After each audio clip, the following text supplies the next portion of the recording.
आरय परूपसून श्लोकेर व्याख्यान एई मात्र व्याख्या इहा परम प्रमाण। कृपया इस श्लोक की अन्य आश्चर्यजनक व्याख्या सुनिए। ये व्याख्या सर्वाधिक निर्णायक प्रमाण है। यहाँ कोई भी व्यक्ति आश्चर्यजनक विरोध प्रदर्शित कर सकता है। वह दावा कर सकता है कि चूंकि भगवान युग अवतार हैं, इसलिए भगवान कृष्ण समस्त अवतारों के उद्गम आदि परम पुरुषोत्तम भगवान नहीं हो सकते। वास्तव में श्रीमद् भागवत में ऐसा कहा गया है कि अन्य समस्त युग अवतार भगवान कृष्ण के पूर्ण अंश या पूर्णांश के अंश हैं, पर भगवान कृष्ण स्वयं आदि परम पुरुषोत्तम भगवान है। तो हम सब चर्चा कर रहे थे, ब्रह्मा जी के पास नारद जी पहुंचते हैं और नारद जी जो हैं वो गौर अवतार के स्वरूप का वर्णन करते हैं और बताते हैं कि भावी कलयुग में भगवान गौरांग अवतार लेंगे। ब्रह्मा जी सुनते हैं तो अपने पूर्व कथा को वर्णन करते हैं कि कैसे 4 कुमार उनके पुत्र उनके पास पहुँचे। उन्होंने 3 प्रश्न किए और उसका उत्तर ब्रह्मा जी भी नहीं दे पा रहे थे। ब्रह्मा की संकटमयी परिस्थिति को देखकर दयामय भगवान वहाँ पर हंस अवतार में प्रकट हुए और उन्होंने 4 श्लोकों में श्रीमद् भागवत सुनाया और उन 4 श्लोकों के द्वारा ब्रह्मा जी के मान की रक्षा की। 4 कुमारों को अपने प्रश्नों का उत्तर मिलता है और इस प्रकार से 4 श्लोकों के रूप में भगवान हंस के द्वारा श्रीमद् भागवत प्रकट होता है इस धरती पर। और भगवान नारद जी को इस प्रकार से भगवान ब्रह्मा जी को चतुश्लोकी श्रीमद् भागवत प्रदान करते हैं। और उसके बाद नैमिषारण्य में जब वेद व्यास जी नाना प्रकार के वेद पुराण आदि महाभारत ग्रंथ की रचना करते हैं और उसके उपरांत वेद व्यास जी बड़े उद्विग्न हैं, व्याकुल हैं, असंतुष्ट महसूस कर रहे हैं। उनको समझ में नहीं आ रहा कि ऐसा मैं क्या मिस कर रहा हूँ, मैं क्यों असंतुष्ट महसूस कर रहा हूँ। इतना सब कुछ, इतने ग्रंथों की रचना करने के बावजूद उनकी दुखमय स्थिति को देखकर भगवान फिर से दयार्द्र हो उठते हैं और दया से बस भगवान ब्रह्मा जी को कहते हैं कि आप जाइए वेद व्यास जी को चतुश्लोकी भागवत सुनाइए और बोलिए कि वो उसको और बड़ा विस्तार से इस श्रीमद् भागवत को 4 श्लोकों को विस्तार करके और विस्तार पूर्वक मेरी महिमा का गान करें। तो वही व्यास जी उन्हीं 4 श्लोकों को लेकर श्रीमद् भागवत की रचना करते हैं, उसको विस्तारित करते हैं 18,000 श्लोकों के रूप में। और फिर ब्रह्मा जी नारद जी को वही श्रीमद् भागवत सुनाते हैं 4 श्लोकों वाला। और इस प्रकार से श्रीमद् भागवत प्रकट होता है और ब्रह्मा जी बताते हैं कि नारद, तुमने जो बात कही ना, वैसे तो श्रीमद् भागवत में भी इसका वर्णन है। जो श्रीमद् भागवत भगवान ने मेरे को 4 श्लोकों में दिया था और फिर व्यास जी ने उसको 18,000 श्लोकों में वर्णन किया। श्रीमद् भागवत से बढ़ के कोई प्रमाण नहीं है, कोई ग्रंथ नहीं है। और उस श्रीमद् भागवत में भगवान कृष्ण के गौरांग अवतार की सूचना दी गई है, संकेत दिया गया है अलग अलग जगहों पर। और इस प्रकार से ब्रह्मा जी शास्त्रों से नाना प्रकार से कोट करते हैं और शास्त्रों के द्वारा बताते हैं कि तुम जो नारद, तुम जो कहने वाले हो, जो तुम कह रहे हो, ये बात पूरी तरह से सत्य है। शास्त्र भी इसको प्रमाणित करते हैं, शास्त्र भी इसको सपोर्ट करते हैं, तुम्हारी बात को अनुमोदित करते हैं शास्त्र। तो नारद जी पूछते हैं कैसे? तो फिर वर्णन करते हैं कि हाँ, श्रीमद् भागवत के 10वें स्कंध के 8वें अध्याय के 13वें श्लोक में जब गर्ग जी भगवान कृष्ण का नाम रूप संस्कार कर रहे हैं, उस समय उन्होंने कहा था कि भगवान 4 युगों में 3 वर्णों में अवतार लेते हैं, और फिर उन्होंने श्वेत वर्ण, रक्त वर्ण और पीत वर्ण का वर्णन किया था। तो 4 युगों में 4 रंगों में अवतार लेते हैं। श्वेत वर्ण हंस अवतार है जो सतयुग में हुआ, उसके बाद रक्त वर्ण जो त्रेता युग में हुआ, यज्ञ की भगवान यज्ञ के रूप में अवतार, और फिर द्वापर युग में जो है वो श्याम अवतार कृष्ण का हुआ, और फिर बच गया पीला। तो ऐसा संतों का मानना है, आचार्यों का मानना है, ग्रंथों का मानना है, वो जो पीला जो बच गया अवतार का रंग, वो और कोई नहीं बल्कि तुम जो नारद बता रहे हो वो गौरांग महाप्रभु ही हैं।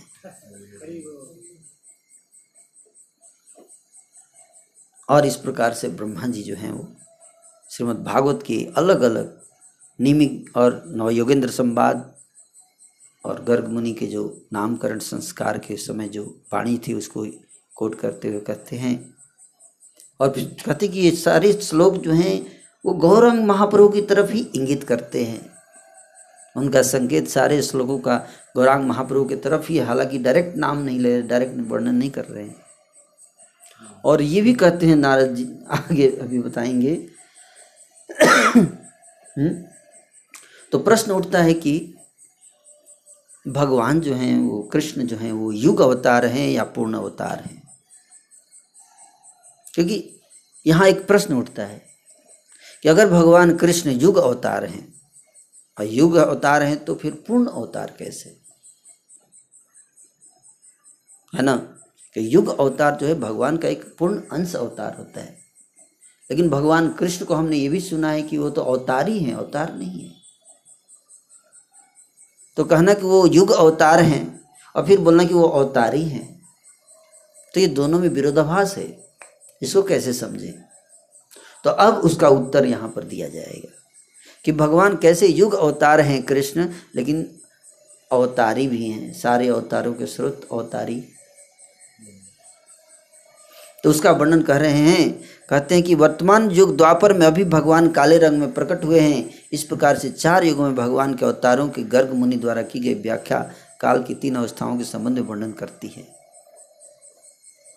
अब बताते हैं कि यहाँ पे कोई भी व्यक्ति आश्चर्यजनक विरोध प्रदर्शित कर सकता है। वह दावा कर सकता है कि चूंकि भगवान युग अवतार हैं, इसलिए भगवान कृष्ण समस्त अवतारों के उद्गम आदि परम पुरुषोत्तम भगवान नहीं हो सकते। या तो युग अवतार होंगे या परम उद्गम, सारे अवतारों के युग उद्गम होंगे, दोनों कैसे हो सकते हैं? तो इसके उत्तर में कहते हैं, आर जुगे अवतार अंश कला लिखी, अपने से भगवान भागवत साक्षी। वास्तव में श्रीमद् भागवत में ऐसा कहा गया है कि अन्य समस्त युग अवतार भगवान कृष्ण के पूर्ण अंश या पूर्णांश के अंश हैं तथा भगवान कृष्ण स्वयं आदि परम पुरुषोत्तम भगवान हैं। श्रीमद् भागवत में इसकी सूचना है। फिर श्रीमद् भागवत से ही कोट करते हैं ब्रह्मा जी कि कृष्ण जो हैं वो अवतार नहीं है, क्या है? अवतारी है। लेकिन जिस कृष्ण के इशारा करते हैं गर्ग मुनि, वो कृष्ण जो है वो युग अवतार है, वो अंश, पूर्ण अंश हैं, वो पूर्ण अंश हैं। तो क्या करें? एते चान सकला पुंस कृष्णस्तु भगवान स्वयं इंद्रारि व्याकुलम लोकम मृडयन्ति जुगे जुगे। श्रीमद् भागवत के प्रथम स्कंद के 3 अध्याय का 28वां श्लोक व्यास जी लिखते हैं, भगवान के अवतारों का वर्णन करते हैं, 24 अवतारों का वर्णन करते हैं। और 24 अवतारों के वर्णन की में उन अवतारों की लिस्ट में कृष्ण का भी नाम है और बलराम का भी नाम है। कृष्ण और बलराम दोनों का नाम 24 अवतार की लिस्ट में है, लेकिन लास्ट में फिर एक और श्लोक जोड़ देते हैं और कहते हैं ये जो 24 अवतार जो मैंने वर्णन किया है, एते एते मतलब ये सारे जो 24 वर्णन किए हैं अवतार, ये च अंश कला पुंस हैं, परम पुरुष के ये अंश अवतार हैं, अंश हैं। लेकिन कृष्णस्तु भगवान स्वयं, कृष्ण अवतार नहीं है, अंश अवतार नहीं है, वो स्वयं भगवान है। ये गलतफहमी मत करना आप लोग। मैंने लिस्ट में डाल दिया है उनका नाम, लेकिन फिर भी अलग से श्लोक लिख के कह रहा हूं कि वो अवतार नहीं है, वो अवतारी हैं, है ना, अवतारी हैं। लिस्ट में है, डाला है, लेकिन फिर भी वो लिस्ट में नहीं है। लिस्ट में है लेकिन लिस्ट में नहीं। और जो लिस्ट वाले हैं वो कौन है? वो कृष्ण के अंश हैं, हालांकि उनको कृष्ण ही बोलते हैं, है कृष्ण के अंश। वासुदेव कृष्ण का वर्णन है, वासुदेव रूप स्वरूप। और इसी को वर्णन करते हुए कहते हैं, जे युगयावतार कृष्ण कहिब के माते, ए वचन तेबे के ने कही भागवते। मैं क्यों कहता हूं कि भगवान कृष्ण युग अवतार है? श्रीमद् भागवत उनका एक युग अवतार के रूप में उल्लेख क्यों करता है? वृंदावन चंद्र युग अवतार नहीं, पूर्ण ब्रह्म कृष्ण भागवत कहे। कि वृंदावन चंद्र भगवान कृष्ण केवल युग अवतार नहीं है, अपितु वे पूर्ण हैं और पूर्ण पुरुषोत्तम भगवान हैं। ऐसे श्रीमद् भागवतम द्वारा कहा गया है। अब मैं आपको वर्णन करूंगा कि भगवान कृष्ण आदि परम पुरुषोत्तम भगवान क्यों हैं। कृपया मेरा परिहास मत करना, मजाक मत उड़ाना, मेरा ध्यानपूर्वक सुनो, ध्यानपूर्वक सुनना, मजाक मत उड़ाना, है ना। कहते हैं कि कृष्ण पूर्ण पुरुषोत्तम कैसे हैं? कृष्ण पूर्ण पुरुषोत्तम कैसे हैं, है ना। तो उसके उत्तर में बता रहे हैं कि भगवान जो हैं, आपका यह पुत्र कृष्ण हर युग में अवतार के रूप में प्रकट होता है ना। भूतकाल में उसने 3 विभिन्न रंग गौर, लाल तथा पीला धारण किए और अब वह श्याम रंग में उत्पन्न हुआ है। इस श्लोक में गर्ग मुनि अत्यधिक प्रभावित करने वाले ज्ञान से पूर्ण सत्यों के विषय में बोलते हैं। मैं उन सत्यों का वर्णन कैसे कर सकता हूँ? मैं तो केवल एक मूर्ख हूँ। एक बुद्धिमान भक्त ही उसे जान सकता है। श्रीमद् भागवत में दिए गए सत्यों को केवल बुद्धिमान व्यक्ति ही समझ सकता है। गर्ग मुनि ने वर्णन किया कि चारों युगों में से प्रत्येक युग में भगवान 4 विभिन्न रंगों में अवतार प्रकट होते हैं। इन विभिन्न युगों की चर्चा करते समय गर्ग मुनि काल की 3 अवस्थाओं भूत, वर्तमान एवं भविष्य का उल्लेख करते हैं। अतः इस एक श्लोक में व्यास जी काल की 3 अवस्थाओं के अनुसार 4 युगों का वर्णन करते हैं। उनका कहना है कि 4 युगों में सत्य, त्रेता, द्वापर तथा कलयुग में भगवान श्वेत, लाल, पीले तथा काले रंग के अवतार के रूप में अवतरित होते हैं। 4 युगों के कालक्रम यह 3 युग अवतार क्रमशील प्रकट होते हैं। यहाँ समस्त 4 युगों का उल्लेख किया गया है, किंतु इस श्लोक में केवल 3 युग अवतारों का उल्लेख है। ऐसा करने का अभिप्राय है कि जिस प्रकार 4 युग होते हैं उसी प्रकार 4 युग अवतार भी होते हैं। अतः ऐसा देखा जा सकता है। इस श्लोक में अवतारों के क्रम को रोक दिया गया है। सच तो यह है कि शब्द तथा उसी तरह बोलकर गर्ग मुनि भविष्य में भगवान के अवतार के आगमन की ओर इंगित करते हैं। इस श्लोक में जो तथा शब्द है, शुक्ल, रक्त तथा पीतम, तो जो तथा शब्द यहाँ पे इस्तेमाल किया गया है, यथा शुक्ल, रक्त तथा पीतम। जिस प्रकार से भूतकाल में भगवान त्रेता और सतयुग में शुक्ल और रक्त के रंग में अवतार लिए, उसी प्रकार तथा मतलब उसी प्रकार पीतम इदानीम, इदानीम मतलब आने वाले निकट भविष्य में पीले रंग में अवतार लेंगे। और अभी जो है वो कृष्ण रूप में अवतार लिए हैं। ये तथा शब्द का अर्थ ये हुआ, है ना। तो 3 काल हो गया, भूतकाल, वर्तमान काल और भविष्य काल। तीनों कालों में भगवान के अवतार होंगे, ये इससे पता चलता है। युग अवतार कौन है और अवतारी कौन है, हमें सावधानी पूर्वक विचार करके इसको समझना है। भगवान कृष्ण जिन्होंने यदुवंश में जन्म लिया वे ही अवतारी हैं, अन्य समस्त अवतार उनके विस्तार हैं। कहते कि आपन ही भगवान जन्मी यदुवंश से, पृथ्वी ते अवतार करे तार अंश से, कि स्वयं भगवान यदुवंश में जन्म लेते हैं और पृथ्वी के जितने अवतार हैं वो सब उनके अंश अवतार हैं। किसी को भी संदेह हो सकता है अवतार तथा अवतारों के उद्गम में सार्थक अंतर क्यों किया गया। इसके दो कारण हैं। 4 युगों में प्रकट होने वाले समस्त अवतार आदि परम पुरुषोत्तम भगवान के पूर्ण अंश हैं। वे एक के बाद एक प्रत्येक युग में एक निश्चित विशिष्ट रंग में प्रकट होते हैं। जो 4 युग अवतार हैं वो परम भगवान जो श्री कृष्ण हैं उनके अंश, पूर्ण अंश अवतार हैं। क्या है? पूर्ण अंश अवतार। पूर्ण अंश कैसे हो गया? पूर्ण भी और अंश भी। वो पूर्ण है अपने आप में, लेकिन अंश हैं भगवान के। अपने आप में क्या है? पूर्ण है, लेकिन फिर भी अंश हैं। किसके अंश हैं? कृष्ण के अंश हैं, लेकिन अपने आप में पूर्ण हैं, इसलिए पूर्ण अंश अवतार। समझ में आया? तो पूर्ण अंश अवतार हैं ये सारे, है ना। इसलिए एते च अंश कला पुंस, अंश अवतार हैं, है ना।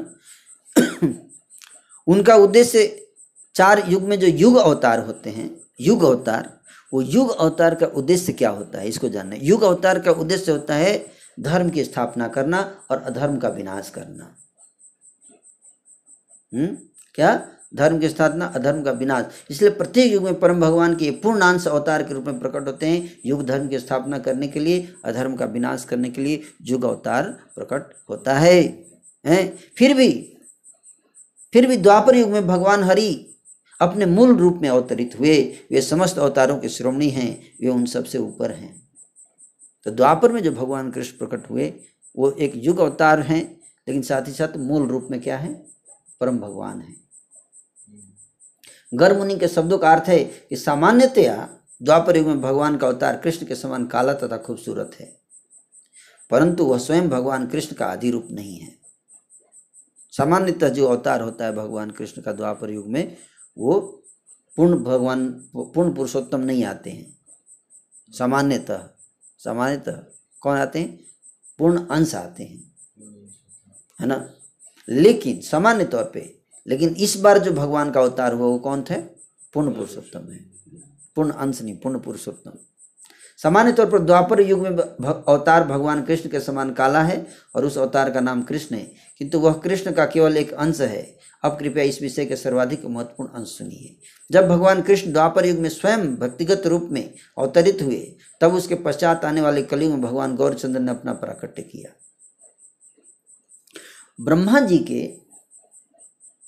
एक कल्प में 4 युगों का 1000 चक्र बीतता है। सतयुग, त्रेता, द्वापर और कलयुग, ये 4 युग हैं। इनका एक चक्र जाता है और एक चक्र के बाद इस तरह से 1000 चक्र जब बीतते हैं तो ब्रह्मा जी का एक कल्प होता है। उस एक कल्प में स्वयं भगवान कृष्ण द्वापर युग में अवतार लेते हैं। कितने द्वापर आ गए? 1000 द्वापर। लेकिन 1000 द्वापर युग में हर बार पूर्ण पुरुषोत्तम भगवान श्री कृष्ण अवतार नहीं लेते अपने मूल रूप में। 999 बार पूर्ण अंश वाले अवतार लेते हैं कृष्ण के रूप में। लेकिन एक बार, एक कल्प में, केवल एक द्वापर युग में पूर्ण पुरुषोत्तम भगवान कृष्ण प्रकट होते हैं। और उसी तरह से कलयुग में 1000 कलयुग में 999 कलयुग में गौर नारायण गौरांग महाप्रभु के रूप में प्रकट होते हैं, कृष्ण नहीं। लेकिन एक जो जब कृष्ण आते हैं, मूल भगवान कृष्ण आते हैं, तो उनके पीछे पीछे गौरांग महाप्रभु अपने ओरिजिनल स्वरूप में आते हैं। तो उसमें कृष्ण प्रेम रस का आस्वादन करते हैं। क्या करते हैं? प्रेम रस। नहीं तो बाकी जो कलयुग में जो गौरांग महाप्रभु आते हैं, गौर नारायण जिसको बोलते हैं, क्या बोलते हैं? गौर नारायण। वो क्या करते हैं? केवल संकीर्तन आंदोलन करके युग धर्म की स्थापना करके चले जाते हैं। कृष्ण के विरह रस का आस्वादन जो अंत्य लीला में किया महाप्रभु ने, वो नहीं प्रदर्शित करते हैं। समझ में आया? प्रेम रस निर्यास करिते आस्वादन, राग मार्ग भक्ति लोके करिते प्रचारण। तो प्रेम रस निर्यास का आस्वादन, तो यही बता रहे हैं यहाँ पे कि प्रतिद्वापरे कृष्ण नाम कृष्ण वर्ण तद रूपता गेल प्रभु यही सुनो मर्म, जिन द्वापरे थे कृष्ण तेन गौरचंद्र। जब कृष्ण आते हैं मूल रूप में तो उनके पीछे पीछे मूल रूप में गौरांग महाप्रभु भी आते हैं। और हम लोग कितने भाग्यशाली हैं, ये सोचिए कि वो 999 चक्र बीतने के बाद एक चक्र ये वाला आता है और हम लोग भी उसी चक्र में आए हैं। तो राम मोहन प्रभु आप सोचो कितने सौभाग्यशाली हो कि कल्प में, मतलब सोचिए 43,20,000 गुणे 1,000 इतने साल के बाद ये अवसर मिलता है प्रभुपाद जी के आंदोलन में भाग लेने का। हम लोग कितने भाग्यशाली हैं, है कि नहीं। अभी कृष्ण आए हैं अपने पूर्ण पुरुषोत्तम मूल स्वरूप में, भगवान आए है ना। वृंदावन में लीला नहीं करते भगवान हर बार। ये भगवान जो हैं, जो स्वयं कृष्ण हैं, वो हर 999 बार वृंदावन में, मथुरा में ही जन्म लेते हैं, बाहरी असुरों को मारते हैं, वृंदावन में जाते नहीं। वृंदावन की लीला नहीं प्रकट होती है हर युग में, हर द्वापर में नहीं, केवल असुरों का विध्वंस होता है। लेकिन जो प्रेम लीला है, जो स्पेशली जो ब्रज प्रेम की घटना है, ये प्रेम की घटना केवल एक बार होता है हमारे समय में। हम लोग भाग्यशाली हैं इसलिए। अब ये हम सब के ऊपर है कि हम इसका कितना लाभ उठा पा रहे हैं, ये हम सब के ऊपर है। हम बड़े भाग्यशाली हैं, अपने भाग्य की सौभाग्य की जो है गिनती नहीं की जा सकती, गणना नहीं की जा सकती। करें कि गौर यद्यपि वे दोनों दो विभिन्न युगों में अवतरित होते, परंतु वे दोनों एक ही हैं। व्यास जी ने ऐसा वर्णन किया है ना। ये दुई जुगे एक पूर्ण अवतार, व्यास कहिले न उदाहरण इहार। व्यास जी कह रहे हैं कि दोनों दुई युगे एक पूर्ण अवतार, कि वे दोनों गौर और कृष्ण दो विभिन्न युग में अवतरित होते हैं, लेकिन विभिन्न युग में आते हैं, लेकिन विभिन्न है नहीं, है एक, अभिन्न है। क्या अभिन्न, अभिन्न है ना।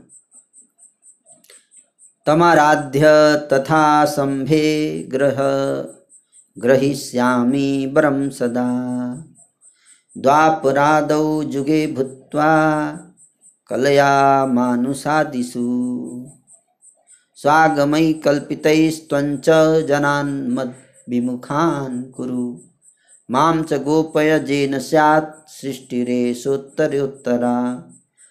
बृहद सहस्त्र नाम स्तोत्र, बृहद सहस्त्र नाम स्तोत्र नामक ग्रंथ है। उस स्तोत्र में बताया गया है कि मैं आराधना करके वर प्राप्त करूंगा। मैं आराधना करके वर प्राप्त करूंगा कि द्वापर आदि युग में अवतीर्ण होकर, क्या द्वापर आदि युग में अवतीर्ण होकर कल्पित शास्त्र के द्वारा लोगों को भगवत विमुख करो। लोगों को क्या करो? भगवत विमुख करो एवं ईश्वर को गोपन करो। इससे उत्तरोत्तर सृष्टि की वृद्धि होगी। कि जितना लोग भगवान को भूलेंगे उतना सृष्टि बढ़ेगा, है ना। ऐसे बता रहे हैं मैं आराधना करके वर प्राप्त करूंगा। कौन है?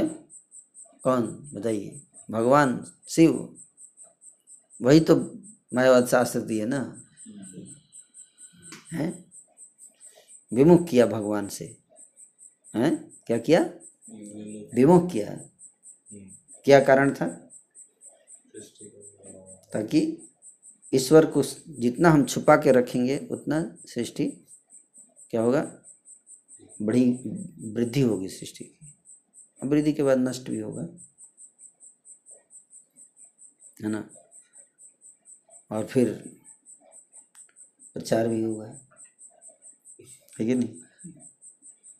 अब मैं तुम्हें कुछ और बतलाऊंगा, ध्यान से सुनो। कि जो भगवत गीता के जो 4.8 श्लोक है, क्या, परित्रणाय साधुनाम विनाशाय च दुष्कृतान धर्म संस्थापनार्थाय संभवामि युगे युगे।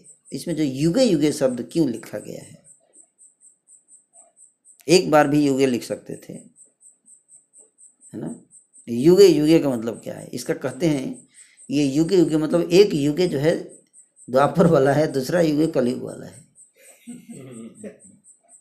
हाँ, युगे युगे अवतार लेता हूँ। युगे मतलब एक अभी आ गया हूँ युगे, और दूसरा युगे मतलब आएगा पीछे से चैतन्य महाप्रभु का। ये हिंट है, समझो बात को। वही बता रहे हैं कि साधु जन परित्राण धर्म संस्थापन अधर्म विनाश हेतु कहिलय मर्म जुगे जुगे जन्म आमी लभिए आपनी यही दुई जुगे मात्र आपने यामी। है भक्तों की रक्षा करने, धर्म की स्थापना करने तथा अधर्म परायणता को नाश करने के लिए मैं एक युग में जन्म लेता हूँ और तब अन्य युग में जन्म लेता हूँ। भले एक युग में लेता हूँ फिर दूसरे युग में लेता हूँ, युगे युगे। इस प्रकार से मैं 2 युगों में व्यक्तिगत रूप से जन्म लेता हूँ। युगे युगे मतलब 2 युगे हुआ ना, युगे युगे। एक जुग शब्द कही आर नाम जुगे विशेषण विशेष्य करी बाखान लोके। यहाँ मैं पहले एक युग की बात करता हूँ और फिर दूसरे युग की। मैं युग शब्द को विशेषण द्वारा आंशिक परिवर्तित हुई संज्ञा के रूप में बोलता हूँ। जब मैं वैसा बोलता हूँ तब युग शब्द विशेषण से पहले आता है। पहला युग द्वापर युग है और दूसरा युग कलयुग है। आप ऐसा क्यों कहते हैं कि भगवद गीता की श्लोक में शब्द युगे युगे 4 युगों के संदर्भ में आया है? कृष्ण पूर्णतः दोष रहित तथा पूर्ण आदि परम पुरुषोत्तम भगवान है, तो 2 बार क्यों बोलेंगे युगे युगे? उसका हर बात का एक मीनिंग होता है ना। शास्त्रों में अन्य स्थानों पर 4 युगों का उल्लेख हुआ है, कृपया ध्यान दें। मैं इस संदर्भ में वक्तव्य उद्धृत करूंगा। यदा इदा हि धर्मस्य ग्लानिर्भवति भारत अभ्युत्थानम धर्मस्य तदात्मानं सृजाम्यहम्।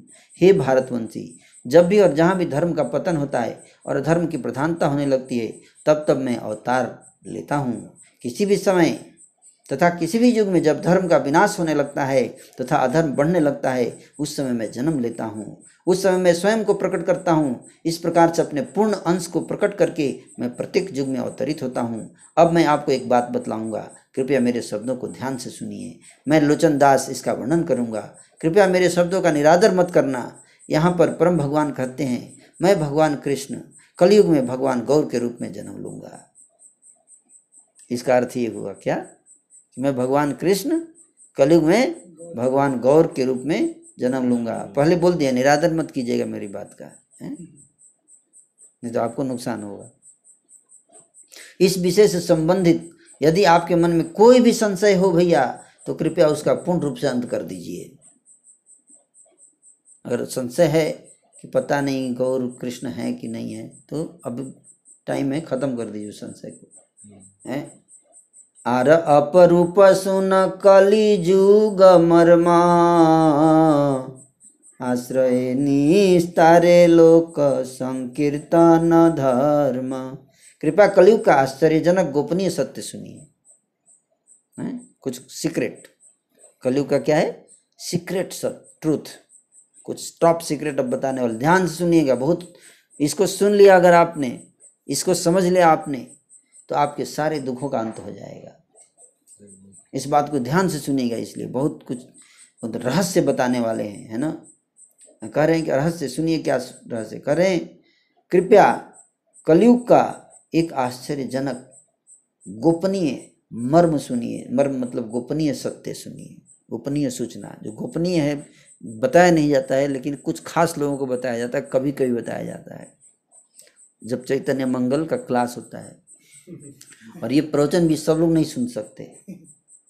आप देखना, यूट्यूब पे फ्री में अवेलेबल है, लेकिन हर व्यक्ति के सौभाग्य में नहीं, हर व्यक्ति सुन नहीं पाएगा। आप देखना, कुछ भाग्यशाली लोग ही सुनेंगे इसको, कोई भाग्यशाली लोग सुनेंगे, है ना। ये बात समझ लीजिए कि उसके लिए बहुत क्रेडिट चाहिए, स्पिरिचुअल क्रेडिट चाहिए गूढ़ बातों को समझने के लिए, है ना। ये ऐसा सीक्रेट रहस्य है, टॉप सीक्रेट है ये, है ना। यूट्यूब पे डाल भी देंगे तो नहीं देख पाएंगे, इसमें कुछ कोड रहता है, उस कोड को तोड़ना पड़ता है, पासवर्ड है इसका, है। वो पासवर्ड जो है वो बिना पासवर्ड के पासवर्ड है कि कोई उस तक पहुंच ही नहीं पाएगा। तो फिर भी जो भाग्यशाली लोग हैं उनके लिए बताया जा रहा है, कह रहे हैं कि कलयुग में वो रहस्य सुनिए, कलयुग में संकीर्तन के आश्रय से संपूर्ण विश्व का उद्धार होगा। ये सीक्रेट है। क्या संपूर्ण विश्व का उद्धार कैसे होगा? संकीर्तन का आश्रय लेने से। ये सीक्रेट है, बात सबको पता नहीं है। पूरे विश्व का उद्धार अगर आप करना चाहते हैं तो ब्रह्मा जी स्वयं कह रहे हैं, सृष्टि को जिसने बनाया वो बोल रहे हैं कि कलयुग में पूरे विश्व का उद्धार होगा संकीर्तन करने से। हरे कृष्ण कृष्ण कृष्ण हरे हरे, राम राम राम हरे हरे। सारी विश्व का उद्धार हो सकता है। दान व्रत तप होम स्वाध्याय संयम वासना विषयत ए विधि नियम फल भोग श्रुति सुनी सब माया बंध नाम गुण महिमा न जाने छार अंध। ध्यान से सुनिए, ध्यान सुनिए, रहस्य सुनिए, अभी खत्म नहीं हुआ है। कह रहे हैं कि संकीर्तन की कितनी शक्ति है, संकीर्तन में कितना शक्ति है।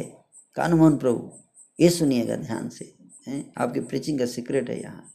संकीर्तन द्वारा वही फल प्राप्त होते हैं जो दान देने में प्राप्त होता है, व्रत करने से, तपस्या करने से, यज्ञ करने से, शास्त्रों का अध्ययन करने से, इंद्रिय संयम करने से, इंद्रिय विषय तथा भौतिक आकांक्षाओं के संपर्क में आने से रोकने वाले नियम पालन द्वारा प्राप्त होते हैं। वो सब करने की जरूरत नहीं, केवल एक चीज करने से, क्या? संकीर्तन करने से प्राप्त हो जाएंगे। ये सीक्रेट है जो आप लोग समझते नहीं है। मैंने इस सत्य के विषय में श्रुति शास्त्र से सुना है, फिर भी समस्त लोग माया रूपी बीड़ियों में जकड़ लिए गए हैं। फिर भी समस्त लोग माया रूपी बेड़ियों में जकड़ लिए गए हैं, सारे लोग अंधे हो गए हैं। क्यों? ऐसा मैं क्यों कह रहा हूं? क्योंकि वे परम भगवान के पवित्र नाम तथा गुणों की महिमा को जानते नहीं। ये अपने आप में क्या है? प्रमाण है, प्रूफ है कि लोग अंधे हो गए हैं। दिस इज द प्रूफ कि महिमा को नहीं जानते, नाम की महिमा, गुणों की महिमा को नहीं जानते। कर्म रूपी कर्म सूत्रे बंदी जीव भ्रमिते भ्रमिते निवृत्त ना है कर्म नारे संबरीते।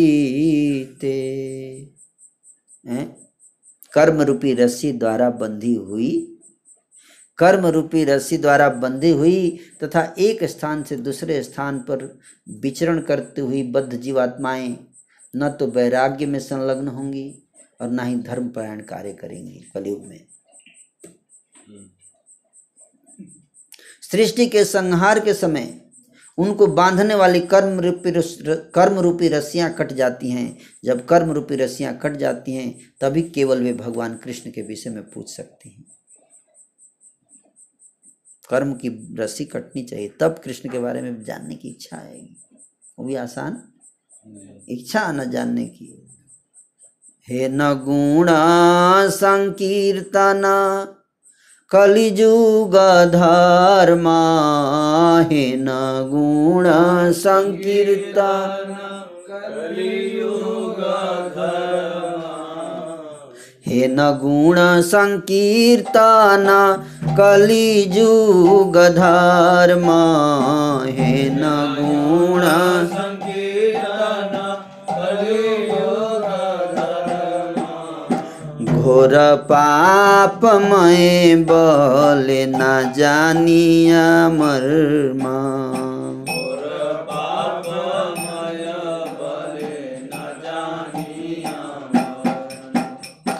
जुग धर्म संकीर्तन घुचाबे के माने।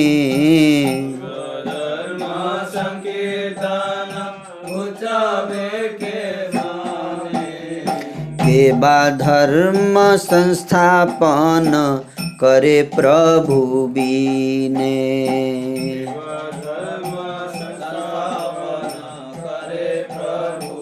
इसलिए कलयुग के लिए संकीर्तन ही युग धर्म है। हरि बोल है। फिर भी वे लोग जिन्होंने भयावह पाप किए हैं, क्या किए हैं? भयावह पाप किए हैं, वे लोग इस रहस्यमय सत्य को नहीं समझ सकते। पासवर्ड, उनके लिए पासवर्ड लगा हुआ है, without password, password without password, no access, free access still no access. समझ में आ रहा है? रहस्य, भगवान के रहस्य ऐसे ही होते, फ्री एक्सेस और नो एक्सेस। अंधे हो गए, अंधे। विषय भूलिया माया अंध हैनु दीवानीसी। विषय भूलिया अंध हैनु दीवानीसी, गले फांस दीते फिरे माया से पिशाची। युग धर्म अर्थात संकीर्तन का विनाश कैसे हो सकता है? कभी नहीं हो सकता संकीर्तन का विनाश। किसी में यह शक्ति नहीं कि संकीर्तन को नष्ट कर सके। धर्म की स्थापना भगवान के अलावा और कौन कर सकता है?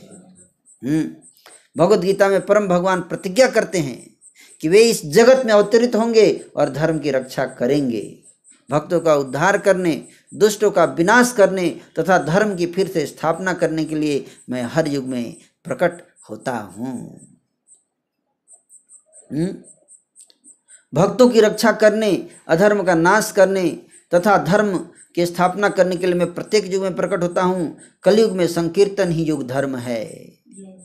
कलियुगे संकीर्तन धर्म इहा मान। कलियुगे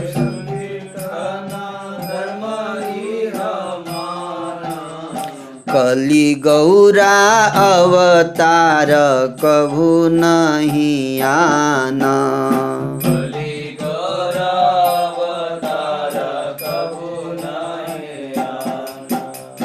इहा बलि मुनि सने कोला कोली करे। इहा बलि मुनि सने कोला कोली करे। आनंदे बिह्वल ब्रह्मा आपन न पासरे।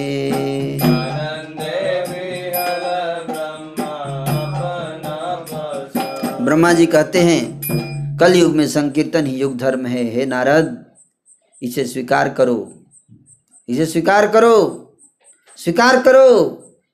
कलयुग में भगवान गौर ही भगवान के अवतार हैं, दूसरा कोई नहीं है अवतार। यही बोल दिए, और कोई अवतार नहीं है, केवल एक अवतार। कौन? भगवान गौर। और तब यहाँ बलि मुनि सने कोला कोली करे। कोला कोली, कोला कोली मतलब एक दूसरे को आलिंगन कर रहे हैं आनंद से, एक दूसरे खुशी में कि भगवान गौर अवतार ले रहे हैं, हरिनाम आ रहा है, कलयुग आ रहा है, कलयुग में हरिनाम। ब्रह्मा जी द्वारा इन कथनों को बोलने के उपरांत मुनि के साथ ब्रह्मा और नारद मुनि दोनों हर्षपूर्वक एक दूसरे का आलिंगन कर रहे हैं। ब्रह्मा जी आनंद से इतने अभिभूत हो गए कि वे यह भी नहीं जानते थे कि वे कौन थे, भूल गए कि वो सृष्टि के रचयिता ऐसे काम कर रहे हैं। कोला कोली, कोई फोटो उस समय खींच ले और डाल दे, अगर यूट्यूब पे डाल दे कहीं, वायरल हो जाएगा कि देखो ब्रह्मा जी ऐसा कर रहे हैं। कोला कोली है। तो वो तो भूल चुके हैं अपने आप को कि वो ब्रह्मा है, भूल गए हैं, है ना। तब उन्होंने भगवान गौर की महिमा के विषय में एक और सत्य वचन बोला है, एक और सत्य वचन। उनके प्रत्येक इंद्रिय आनंद से परिपूर्ण हो गई। एक और प्रमाण दे रहे हैं। कहाँ से देंगे प्रमाण? ध्यान से सुनिए। उन्होंने कहा, नारद एक और बात सुनो, एक और चीज याद आ गया मेरे को। क्या? बोले सहस्त्र नाम, विष्णु सहस्त्र नाम स्तोत्र याद आ गया। उस विष्णु सहस्त्र नाम स्तोत्र में भगवान के 2 पवित्र नाम के वर्णन में ऐसा कहा गया। 2 नाम जो है समझ में नहीं आ रहा था किसी को, ये 2 नाम कौन अवतार का वर्णन कर रहा है। उस 2 नाम को किसी को समझ नहीं आया, अब समझ में आ रहा है। कौन सा श्लोक है? महाभारत के शांति पर्व में, स्वर्ण वर्णो हेमांगो बरांग चंदनांगदी, स्वर्ण वर्णो हेमांगो बरांग चंदनांगदी, संन्यास कृत समः शांतो निष्ठा शांति परायण। इस श्लोक में, महाभारत के शांति पर्व के इस श्लोक में कहा गया है कि अपनी आदि लीला में वे सुनहरे अंग वाले गृहस्थ के रूप में प्रकट होते हैं। आदि लीला में सुनहरे अंग वाले गृहस्थ के रूप में प्रकट होते हैं और उनके अंग प्रत्यंग अत्यंत सुंदर तथा उनका चंदन लेपित शरीर पिघले सोने जैसा लगता है। हेमांगो, क्या? हेमांगो बरांग चंदन अंगदी, चंदन है। शेष लीला में वे संन्यास ग्रहण करते हैं, ये भी लिखा है, संन्यास कृत। तो ऐसा कौन सा अवतार है जिसका रंग पीला है सोने जैसा और उसने संन्यास लिया? ऐसा कोई है अवतार? ऐसा कोई अवतार नहीं है।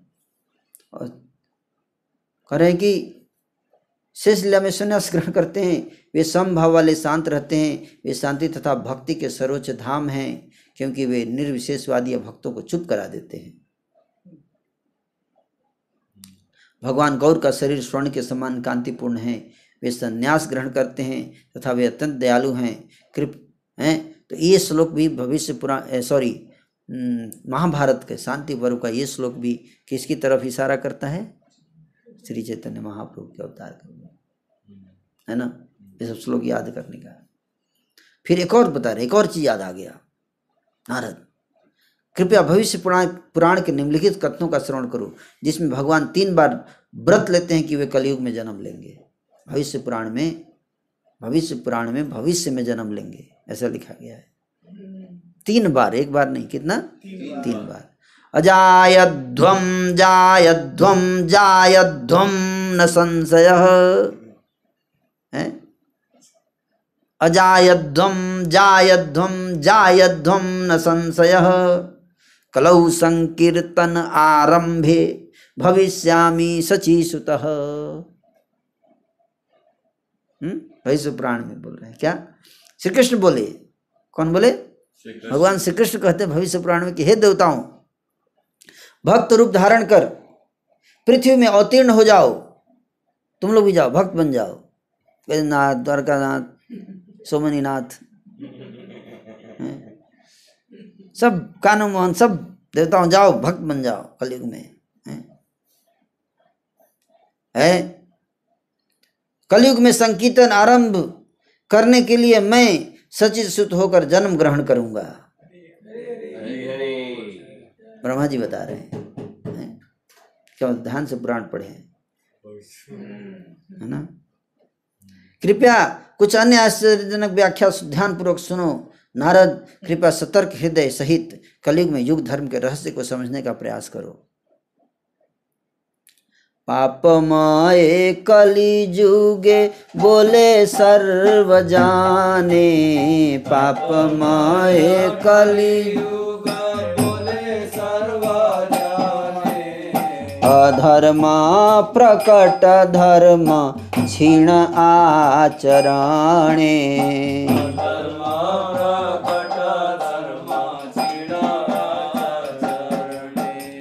हरिनाम संकीर्तन एई धर्म तार, हरिनाम संकीर्तन एई धर्म तार, एई हरि नाम पुनः सर्वधर्म सार।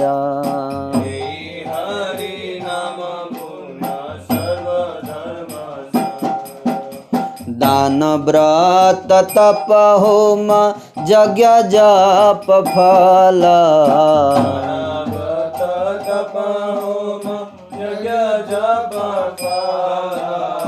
अनायास मुक्ति देह एक नाम बल।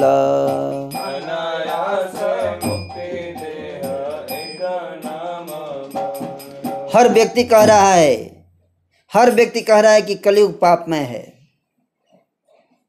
और जिसमें अधर्म प्रकट हो रहा है, धर्म क्षीण होता जा रहा है। इस युग में हरिनाम संकीर्तन, भगवान कृष्ण के पवित्र नामों का कीर्तन ही युग धर्म है। वास्तविकता तो ये है कि भगवान कृष्ण के पवित्र नामों का उच्चारण ही सारे धर्मों का सार है, बाकी सब बेकार है। इसीलिए दुख में संसार है। इसलिए आई है चैतन्य मंगल की बहार है। केवल एक बार पवित्र नाम के उच्चारण द्वारा व्यक्ति दान व्रत तपस्या यज्ञ ज्ञान जप करने के फल सुगमता से प्राप्त कर लेता है। एक बार नाम कीजिए हरे कृष्णा, और व्यक्ति मोक्ष भी सरलता से प्राप्त कर लेता है। इंद्रिय सुखों का व्यसनी व्यक्ति भी, इंद्रिय सुखों का व्यसनी व्यक्ति एडिक्ट है, अगर व्यसनी व्यक्ति भी यदि पवित्र भगवान नाम का उच्चारण करता है, तब भगवान उसे प्रथम भोग की सामग्री प्रदान करते हैं और फिर बाद में स्वयं भक्ति प्रदान करते हैं। पहले भोग की चीजें देंगे,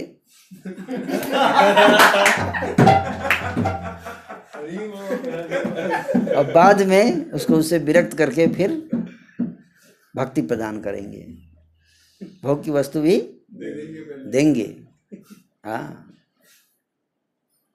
श्रद्धावान जन जदि हरि गुण गाय। श्रद्धावान जन यदि हरि गुण गाय। सब सुख छाड़ी प्रभु तार काछे धाये। सब सुख छाड़ी प्रभु तार काछे धाये।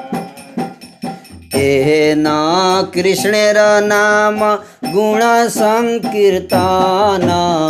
एरा कृष्णेर नाम गुण संकीर्तन। पापमय कलि जुगे कहे धर्महीन।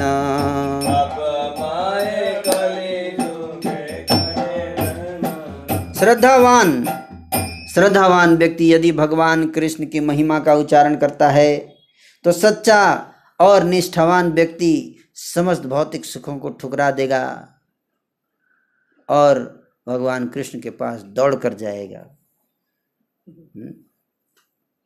अतः इस पाप पूर्ण कलयुग में भगवान कृष्ण के नाम तथा महिमा का गुणगान करना ही सच्चा धर्म है। जुगेरा स्वभावे इहा जुग धर्म कही।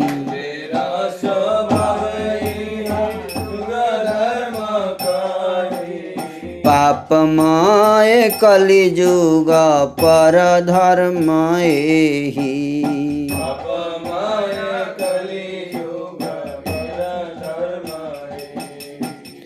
यदि बा बलिबा पाप दुष्चेद्य कारणे।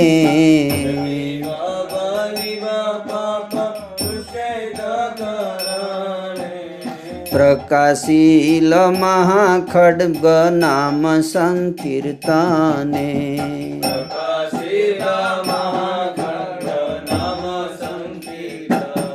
इस प्रकार से मैंने कलयुग तथा उसके युग धर्म के स्वभाव का वर्णन कर दिया है नारद। कलि के पाप पूर्ण युग में यही सर्वोच्च धर्म है। यदि कोई व्यक्ति कहता है कि कलयुग में पापों को काटना अत्यंत कठिन है, यदि कोई व्यक्ति कहता है, अगर गजेंद्र नाथ प्रभु कहते हैं कि कलयुग में पापों को काटना अत्यंत कठिन है। तब मैं उनको कहूँगा, मैं उनको समझाऊंगा कि व्यक्ति को केवल संकीर्तन रूपी विशाल तलवार को सामने लाना होगा। संकीर्तन रूपी विशाल महाखड्ग को सामने लाना होगा। सतयुग तथा अन्य युग में रहने वाले लोग कलयुग में जानबूझकर जन्म लेते हैं। जन्म लेने के लिए प्रार्थना क्यों करते हैं?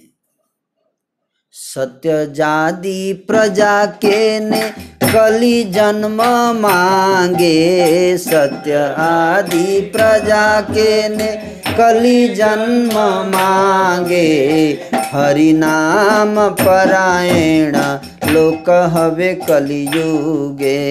हरि नाम परायण लोक हवे कलियुगे। कहे सत्य आदि, सत्युग त्रेता द्वापर आदि लोगों के युगों के लोग प्रजा कलयुग में जन्म क्यों लेना चाहते हैं? स्पेशल प्रार्थना करते हैं भगवान से, हे प्रभु हमको कलयुग में जन्म दे दीजिएगा। क्यों जानते? क्यों? हरिनाम परायण लोग कहते हैं क्योंकि कलयुग में लोग भगवान हरि के पवित्र नाम के कीर्तन के प्रति अत्यधिक समर्पित हैं। अत्यधिक कलयुग में, बाकी युग में ऐसा नहीं है। कहाँ पे लिखा है? श्रीमद् भागवत के 11वें स्कंद के 5वें अध्याय का 38वां श्लोक। क्या 38वां? 11:5:38 11.5.38 क्या कहते हैं?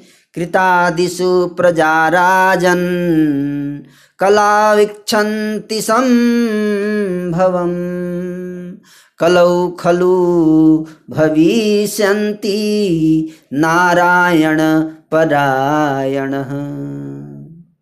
हे राजन, सतयुग तथा उसके पूर्व के अन्य युगों के निवासी इस कलयुग में जन्म लेने की तीव्र कामना करते हैं।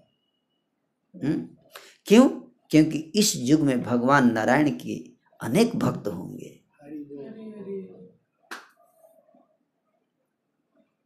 भगवान कृष्ण अवतार के ने लैया सर्वशक्ति।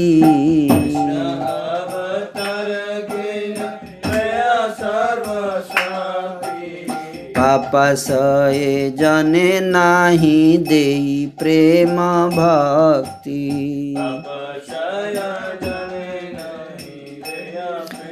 भगवान कृष्ण जब अपनी समस्त शक्तियों सहित इस जगत में अवतरित हुए थे, तब उन्होंने पापियों को प्रेम भक्ति क्यों नहीं प्रदान किया था? स्वयं भगवान कृष्ण भी पापियों को प्रेम भक्ति नहीं दी। क्यों? क्योंकि उस समय कलयुग नहीं था। ये तो दिवाली धमाका है,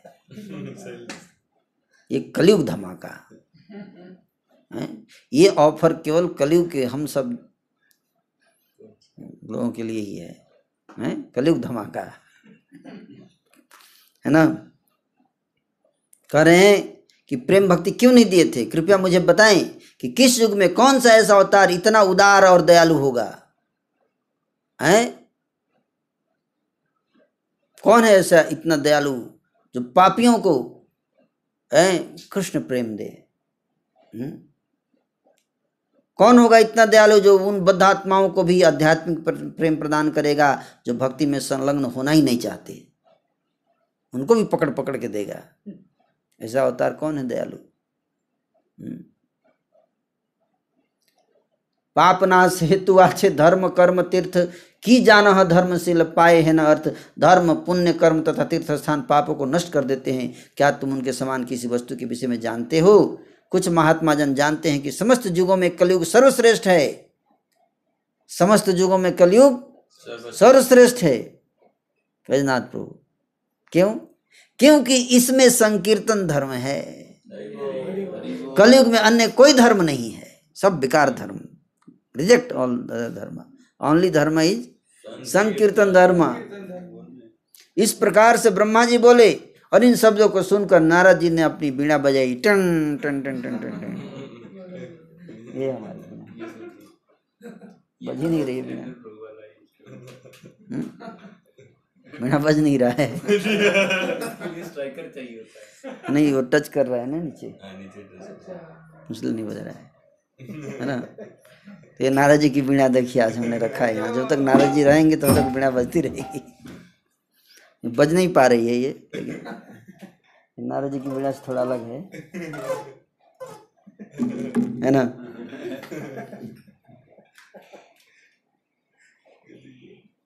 तो इस प्रकार से कह रहे हैं कि, है ना, नारद जी अपनी वीणा बजाने लगे।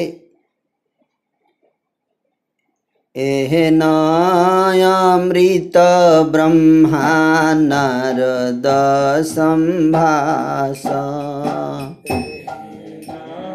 मृत ब्रह्मा नारद संभाष, सुनिया आनंद हिया एलोचन दास।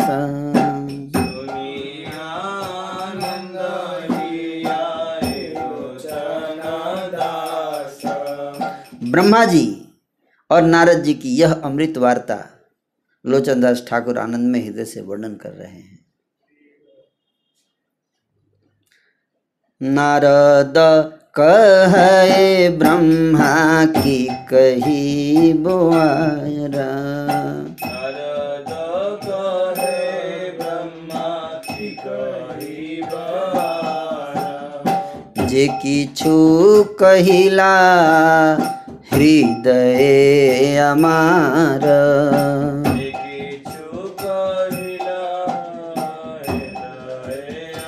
नारद जी ने कहा, ब्रह्मा जी मैं क्या कह सकता हूँ अब, हैं? जो मेरे हृदय में था वो तो आप पहले ही बोल चुके हैं, पहले ही बोल दिया आपने सब कुछ, हैं? फिर भी कुछ बताएंगे, ध्यान से सुनिएगा, निष्कर्ष बताएंगे आप, ध्यान से सुनिए, है ना। पूर्व कर्म बंधे भ्रमिते भ्रमिते कतकल्प, दैवे से वैष्णव सेवा घटे यदि अल्प। है कर्म बंधे भ्रमिते भ्रमिते कतकल्प, दैवे से वैष्णव सेवा घटे यदि अल्प। है कि कर्म के बंधन में बंध कर भटकते हुए भटकते भटकते भटकते भटकते भटकते कई कल्प बीत जाने के बाद सौभाग्य से यदि एक जीव को थोड़े समय के लिए भी वैष्णव सेवा का सौभाग्य प्राप्त हो, क्या वैष्णव सेवा का सौभाग्य प्राप्त, किसका सौभाग्य? वैष्णव सेवा। यहाँ से शुरुआत होती है। हाँ, तार महोत्तम कथा निगुण सुनिया, है पालय परम जतने सावधान हैया। अब यदि किसी तरह ऐसा व्यक्ति एक वैष्णव की थोड़ी सी भी सेवा कर लेता है, कितनी थोड़ी से भी, यदि किसी तरह वह उस वैष्णव के मुख से आध्यात्मिक जीवन के गूढ़ सत्यों के विषय में श्रवण कर लेता है, थोड़ी सी भी, और फिर वह आध्यात्मिक सिद्धि प्राप्त करने हेतु सावधानी पूर्वक कठोर परिश्रम करता है। 3 चीज बता दी, तो वैष्णव सेवा, फिर वैष्णव से सावधानी पूर्वक श्रवण, और फिर उसने जो सीखा उसको अपने जीवन में सावधानी पूर्वक कठोरता से पालन। अगर ये 3 चीज कर लिया तब क्या होगा? तब माया रूपी हथकड़ियां जिनके द्वारा वह बंधा हुआ है वो खुल जाएंगी। तब वह भगवान कृष्ण के प्रति समर्पित हो जाएगा। तब वह सालोक्य मुक्ति से प्राप्त होने वाली 4 प्रकार की मुक्तियों में से किसी को भी पकड़ने के लिए 1 उंगली तक नहीं उठाएगा। चारों मुक्ति सामने रखी रहेगी, है नहीं उठाऊंगा, अर्थात किसी भी मुक्ति को प्राप्त करने का तनिक भी प्रयास नहीं करेगा। गोपियों द्वारा अनुभव किए गए भाव में प्रेम को प्राप्त करने के लिए कौन योग्य है? कौन? तार प्रेम प्रेम भक्ति गोपिकार भाव किया छे अधिकारी से सब लाभ। कौन अधिकारी है गोपी प्रेम प्राप्त करने का? कौन अधिकारी है बताइए? हैं, उसके बारे में बताएंगे अब कि गोपी प्रेम प्राप्त करने का कौन अधिकारी है, किसमें इतनी क्षमता है जो गोपियों के प्रेम को प्राप्त कर सके। नहीं, अत्यंत दुर्लभ है, अत्यंत दुर्लभ। जार रसे बस प्रभु है, जार रसे बस प्रभु, प्रभु उनके बस में आ जाते हैं, उनके प्रेम के बस में आ जाते हैं प्रभु। त्रिजगत नाथ, तो तीनों लोगों के क्या है? नाथ। नाथ क्यों है? नाथ मतलब क्या? हाँ, नाथ मतलब स्वामी नहीं प्रभु। नाथ मतलब गांव में आपने बैल देखा है? हाँ, उसको नाथ बोलते हैं। नाथ उसको बोलते हैं कि नाक में से छेद जो होता है, उसके नेचुरल छेद होता है, और उसमें रस्सी से लगा के ऐसे बड़े बड़े पहलवान बैल को ऐसे पकड़ लीजिए उसको एक बार जाके, कितना भी पावरफुल बैल हो, और वो अगर आपने पकड़ लिया काहे काहे करता है, कुछ नहीं कर सकता है। उसी तरह भगवान तीनों लोगों के क्या है? नाथ हैं। वो नाथ करके रखते हैं सबको, समझ में आया? इसलिए नाथ, वो त्रिजगत के नाथ, उनको वो अनाथ हैं। वो क्या है?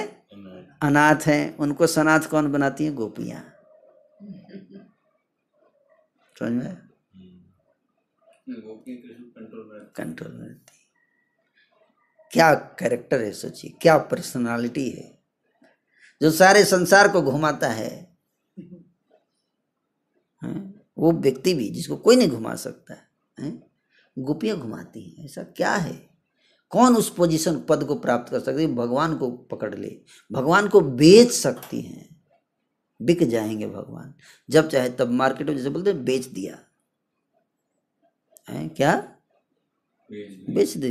दे can sell Krishna, they can make Krishna dance. क्या है ऐसा? वही बता रहे हैं। तार जार रसे बस प्रभु त्रिजगत नाथ, जार रसे बस प्रभु त्रिजगत नाथ, प्राकृत जने से जे न कुलटार साथ।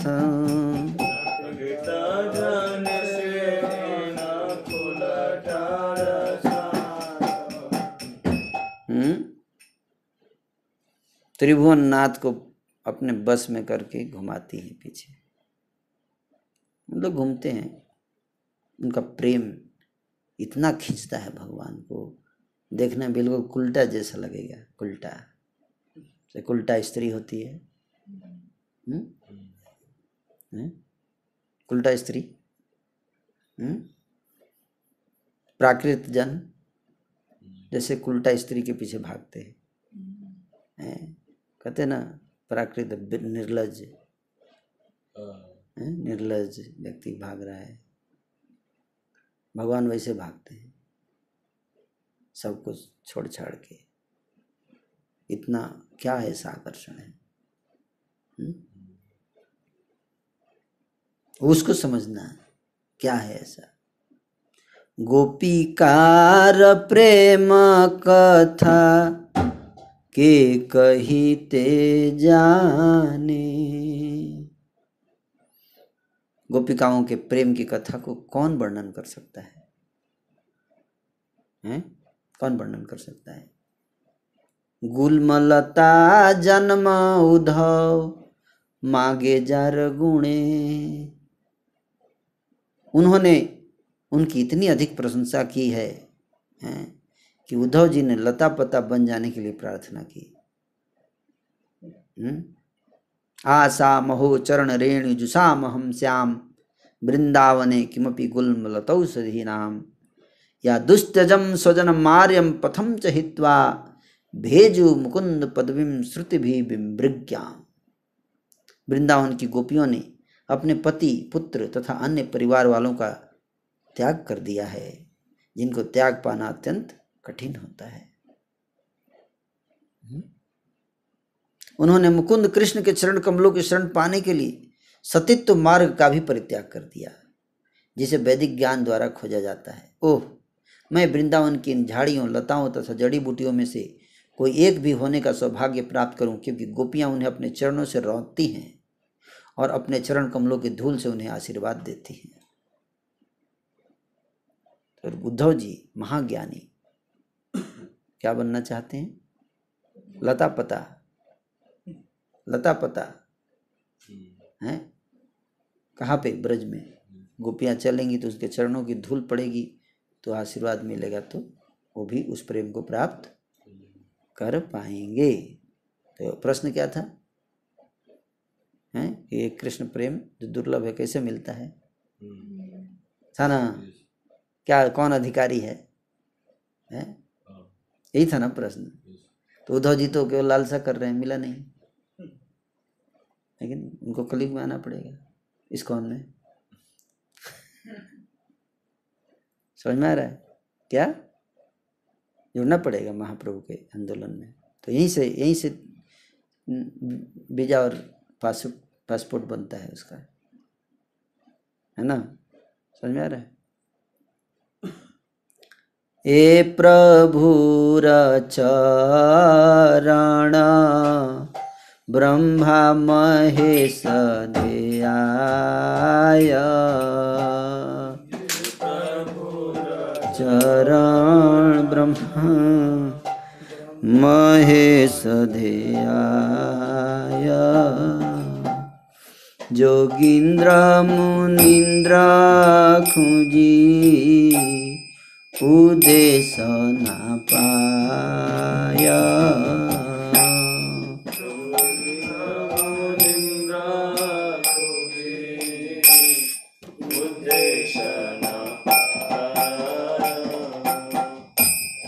अशेष लक्ष्मी जार पद करे सेवा,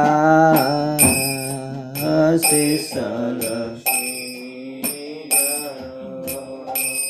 पद करे सेवा, वाक्य अगोचर जार पद मधु प्रभा,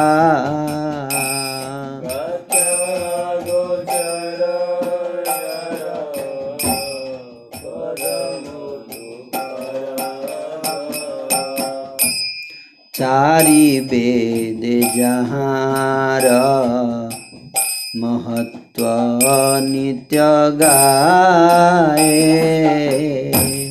चारि वेद जहार महत्व नित्य गाए, अनंत महिमा गुण और नहीं पाए,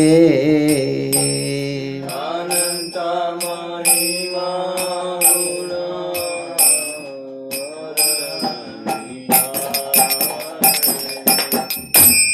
शेष महाशय जार शयनेर सैया, शेष महाशय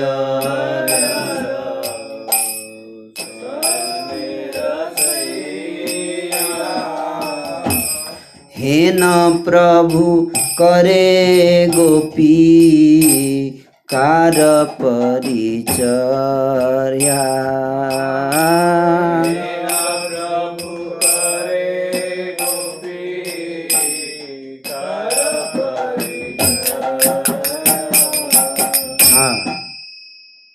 कितनी सुंदर बात बता है। ध्यान से सुनिएगा, ध्यान से सुनिएगा, बहुत गहरी बात है। वही परम पुरुषोत्तम भगवान, उन्हीं की बात कर रहा हूँ, मत सोचिए कोई और व्यक्ति की बात कर रहा हूँ। वही भगवान है, वही परम पुरुषोत्तम भगवान। अवेद सुवेद सब बता रहे हैं, वेद में जिनके वर्णन है, अचिंत्य, सर्वव्यापी, सर्वज्ञ, वही उन्हीं की बात कर रहा हूँ। क्या करे, कोई और कृष्ण नहीं, उन्हीं की बात कर रहा हूँ। कौन? अचिंत्य, सर्वज्ञ, सर्वव्यापी, सर्वशक्तिमान,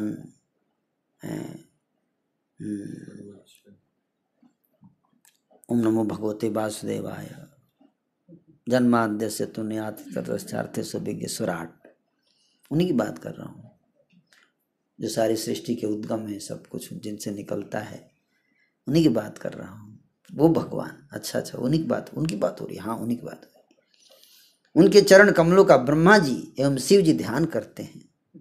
क्या करते हैं? उनके चरण कमलों का ध्यान करते हैं, जिनके चरण कमलों को योगियों के राजा तथा संतों के राजा खोजने में लगे रहते हैं। किधर उनके चरण कमल हैं, परंतु ढूंढ नहीं पाते, खोजते खोजते भी उनके चरण कमल ही नहीं दिखते। वो कहाँ से दिखेंगे? इतने दुर्लभ हैं, चरण कमल दुर्लभ है। जिनके चरण कमलों की सेवा में भाग्य की देवी लक्ष्मी, भाग्य की देवी नहीं, भाग्य की देवियां, लक्ष्मियां, क्या लक्ष्मियां, हजारों लक्ष्मियां सदैव लगी रहती हैं उनके चरण कमलों की सेवा में। जिनके चरण कमलों की मधुर महिमा का वर्णन करने की शब्दों में कोई शक्ति नहीं है।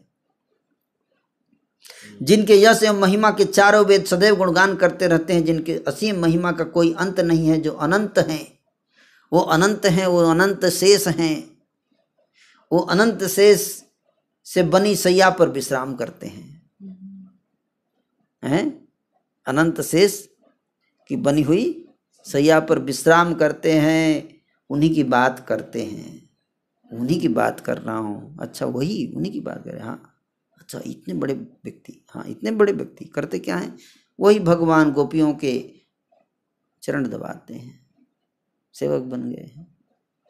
क्या सेवक बन गए। रासलीला में नाचते समय पसीने की बूंदें आती है, अपने हाथों से उसको साफ करते हैं। सोचिए, ओ भगवान, कैसा कैसे हो गया? कौन समझ सकता है? कितने हजारों लाखों भक्त, उनको तो छोड़िए, गोपियों की बात तो छोड़िए, वो भी थोड़ा हाई पोजीशन है। कहते कि गोपियों के जो अनुयायी हैं, क्या जो उनके शिष्य हैं, चेले चपाटी, वो भी भगवान को नचाते हैं। क्या चेले चपाटी भी नचाते हैं। देखिए, उनके जो अनुयायी हैं, गोपियों के अनुयायी हैं, और भगवान कृष्ण पर विजय प्राप्त करके उन्हें अपने बस में कर चुके हैं। और यही तरीका है उनको बस में करने का, उनका अनुयायी बनना पड़ेगा, गोपी अनुगत। क्या गोईठा बनाना पड़ेगा, ब्रज में जाके पत्थर गोबर से ट्रेनिंग।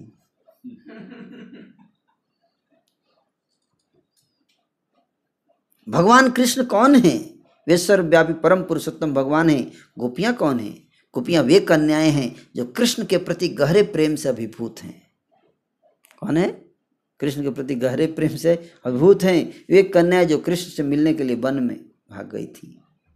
कोथा गोपी बनचारी व्यभिचारी कामा, व्यभिचारी ऐछन भक्ति तत्व बुझी बारे जाय, ऐसन भक्ति तत्व बुझी बारे जाय, परम निगूढ़ भक्ति इहा बही नाई, परम निगूढ़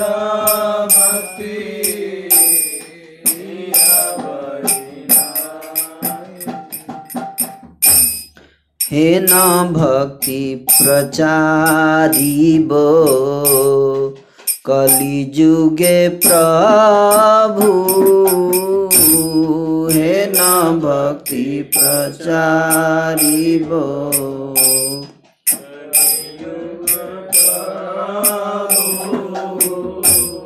लक्ष्मी अनंत जहाँ नहीं सुने कभू, लक्ष्मी अनंत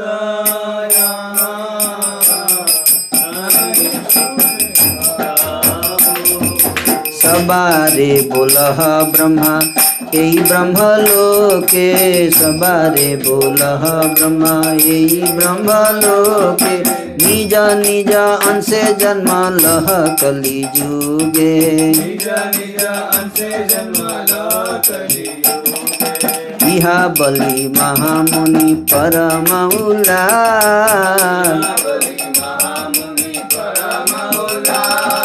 चलीला नरद कहे लोचन दास, हरि बोल हरि बोल हरि बोल गौर हरि बोल,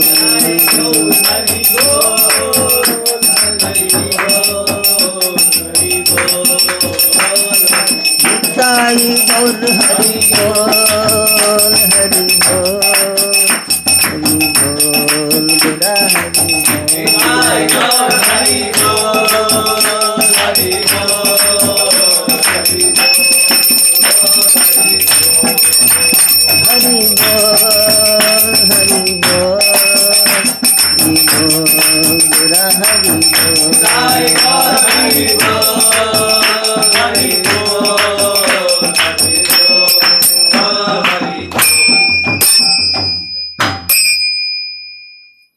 बहुत सुंदर। कहते हैं मेरी अभिलाषा है कि मैं भक्ति के उन सत्यों का वर्णन करूं। नारद जी कह रहे हैं शुद्ध भक्ति के रहस्य ही सर्वाधिक महान रहस्य हैं, इनके अतिरिक्त अन्य कोई महान रहस्य नहीं है। कलयुग में परम पुरुषोत्तम भगवान ही शुद्ध भक्ति के इन रहस्यों का प्रचार करेंगे। ये ऐसे रहस्य हैं जिनके विषय में देवी लक्ष्मी तथा भगवान अनंत शेष ने भी कभी नहीं सुना है। समझ रहे? यूट्यूब पे अवेलेबल है, फिर भी नहीं सुना।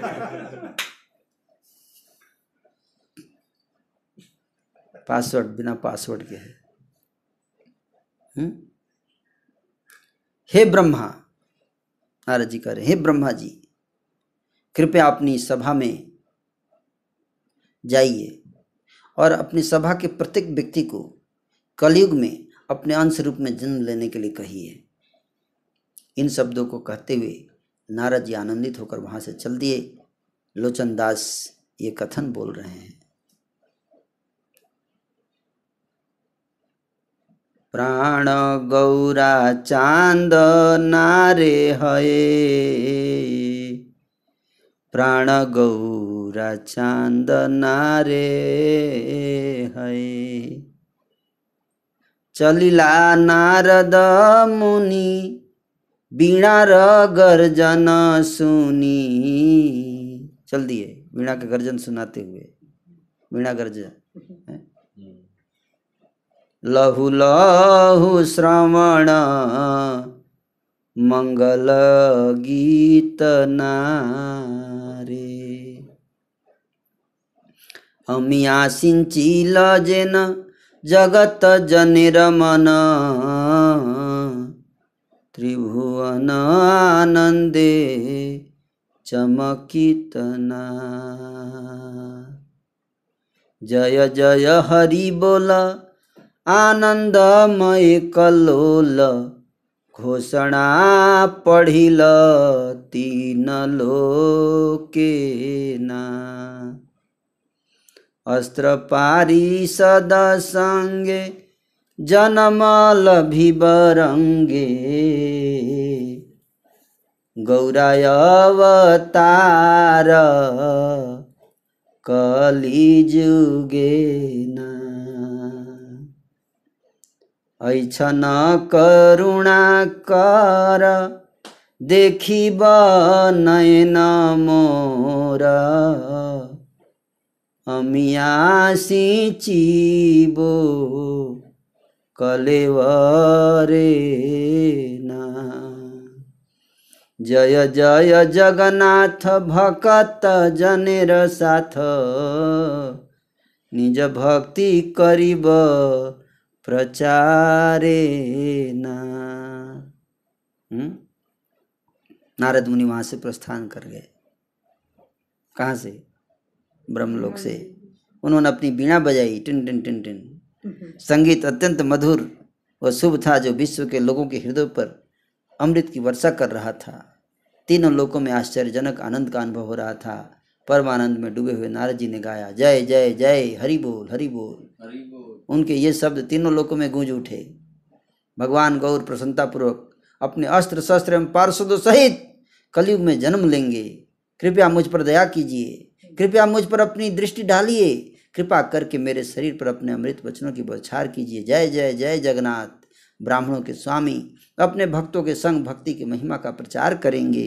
कलयुग के लोग भाग्यशाली हैं, समस्त प्रजा भी भाग्यशाली है।